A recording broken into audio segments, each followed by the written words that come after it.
You're listening to the American Democracy Minute, keeping your government by and for the people. We reported last week about a federal appeals court decision in a Pennsylvania county election that could have national implications. It's now impacting the recount of the state's U.S. Senate race and could end up in the U.S. Supreme Court.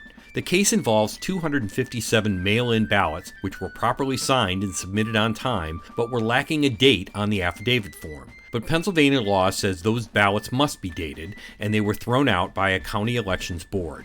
The ACLU of Pennsylvania filed suit on behalf of those voters, and a federal appeals court allowed the ballots to be counted, saying the lack of the date was immaterial. The ruling was only days after the Pennsylvania state primary, where the Republican race for U.S. Senate is awaiting the results of a recount started last Friday. The margin between Dr. Oz and David McCormick is only 922 votes, or 0.07%.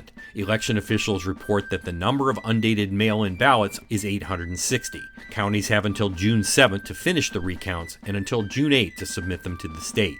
But this may not be the end of the story. Because of the nationwide effort by Republicans to curb mail-in voting, falsely alleged to be the cause of widespread voter fraud, the case may end up in the U.S. Supreme Court. Dr. Oz and the national GOP oppose counting the undated ballots and may seek help from a higher, more friendly court. Randy D. said, "Democracy is not something we have, it's something we do." For the American Democracy Minute, I'm Brian Beal.